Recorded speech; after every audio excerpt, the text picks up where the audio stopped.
اس سے معلوم ہوتا ہے کہ حضور کا سب سے پسندیدہ شہر مدینہ منورہ ہے، اور جب حضور کو وہ شہر سب سے زیادہ پیارا ہے تو حضرت امام حسین رضی اللہ تعالیٰ عنہ کو بھی وہی شہر سب سے زیادہ پیارا ہے، مگر حالات نے اس پیارے شہر کو آپ کو چھوڑنے پر مجبور کر دیا۔ اہل بیت کا یہ چھوٹا سا مقدس قافلہ شہر مدینہ چھوٹ جانے کے غم میں روتا ہوا گھروں سے نکل پڑا۔ حضرت امام حسین رضی اللہ تعالیٰ عنہ اپنے نانا جان کے روضۂ انور پر آخری سلام عرض کرنے کے لیے حاضر ہوئے۔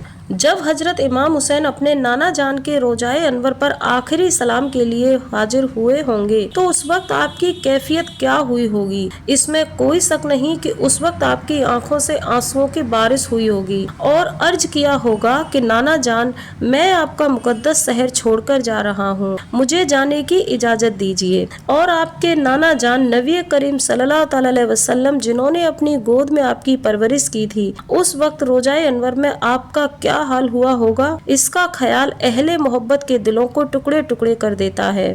آپ حضرت امام حسین نے اپنے نانا جان کو الوداع کہا اور ڈوبتے ہوئے دل سے مدینہ منورہ پر حسرت بھری نگاہیں ڈالتے ہوئے مکہ شریف کی طرف روانہ ہو گئے۔ یہ واقعہ 4 ساون 60 ہجری کا ہے۔ جب آپ مکہ شریف پہنچ گئے اور آپ کے تشریف لانے کی لوگوں کو خبر ہوئی تو جھنڈ کے جھنڈ لوگ آپ کی خدمت میں آنے لگے اور آپ کی زیارت کا شرف حاصل کرنے لگے۔ آپ حضرت امام حسین مکہ شریف میں ایک پناہ گزین کی حیثیت سے رکے رہے، نہ آپ نے یزید کے خلاف کسی سے بیعت لی اور نہ ہی اپنے لیے کسی لشکر کا سہارا لیا۔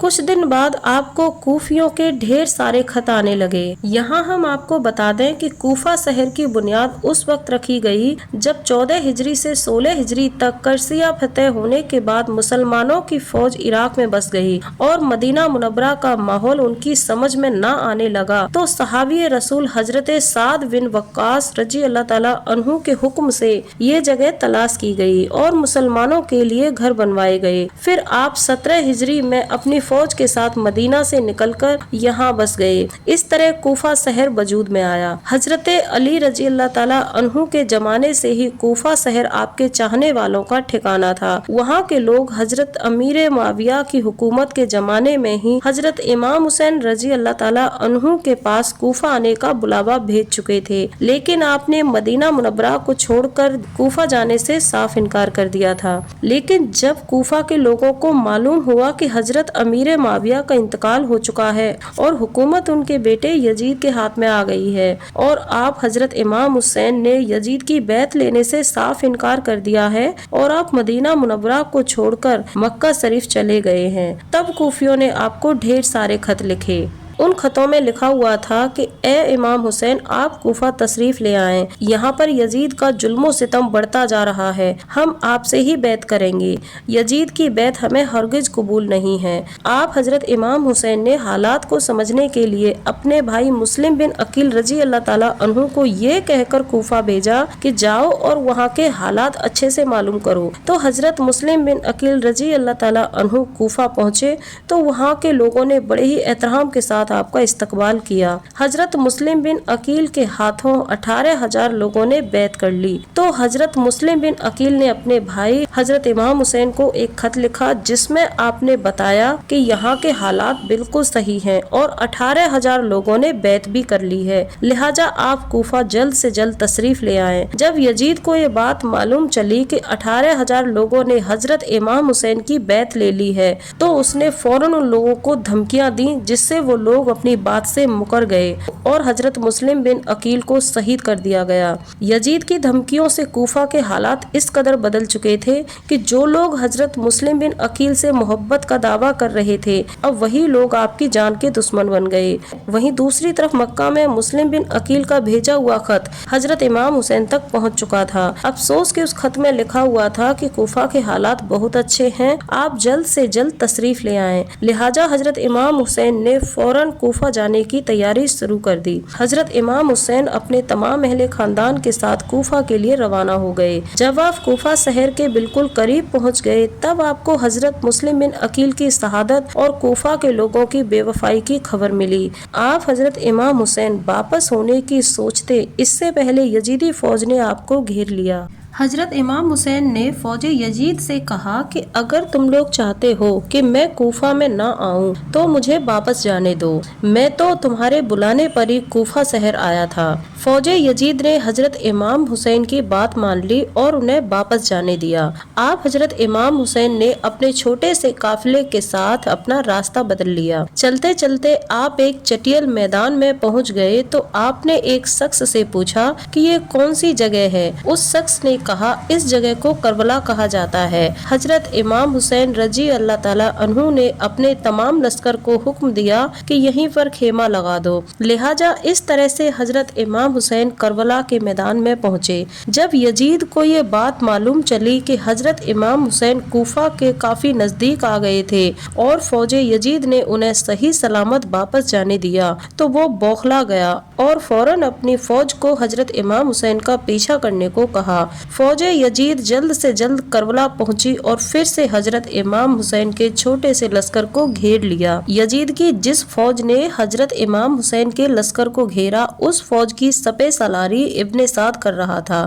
حضرت امام حسین نے ابن سعد سے کہا یا تو تم مجھے یزید کے پاس لے چلو یا پھر مجھے واپس مکہ شریف جانے دو، لیکن ابن سعد نے ان دونوں باتوں میں سے کوئی بھی بات قبول نہیں کی بلکہ وہ حضرت امام حسین کو یزید کی بیعت کرنے پر مجبور کرتا رہا۔ آپ حضرت امام حسین یزید کی بیعت کرنے سے صاف انکار کرتے رہے۔ فوج یزید حضرت امام حسین کو گھیرے ہوئے لگاتار اپنی بات منوانے کی کوشش کر رہی تھی۔ ایسے ہی دن گزرتے گئے اور 3 محرم کا دن آ گیا۔ اب ظالم یزید نے حضرت امام حسین پر دباؤ بنانے کے لیے 22,000 سپاہیوں کا لشکر بھیج دیا۔ دوسری طرف حضرت امام حسین کے لشکر میں بس 82 لوگ تھے جن میں عورتیں اور بچے بھی شامل تھے۔ اب ذرا سوچو کہ ظالم یزید کے دل میں حضرت امام حسین رضی اللہ تعالیٰ عنہ کا کتنا خوف تھا کہ 82 لوگوں سے لڑنے کے لیے 22,000 سپاہیوں کا لشکر بھیج دیا۔ فوج یزید جیسے ہی حضرت امام حسین سے سامنا کرتی ویسے ہی اس کے حوصلے پست ہو جاتے اور وہ پیچھے ہٹنے لگتے۔ جب 22,000 سپاہیوں کا لشکر حضرت امام حسین کے 82 لوگوں کے لشکر کو نہ جھکا پایا تو آخر کار انہوں نے فیصلہ کیا کہ اگر امام حسین کو ہرانا ہے تو ان کا پانی بند کرنا پڑے گا اور تبھی ان کا مقابلہ کیا جا سکتا ہے۔ اس طرح دن گزرتے گئے اور 7 محرم کا دن آ گیا اور اسی دن یزیدی فوج نے حضرت امام حسین کے قافلے پر پانی بند کر دیا۔ محترم ناظرین، یہاں ہم آپ کو بتا دیں کہ کربلا کا میدان ایک چٹیل میدان تھا، وہاں پانی کا کوئی انتظام نہ تھا سوائے نہر فرات کے، اور 7 محرم کے دن نہر فرات کے پانی کو بھی روک دیا گیا۔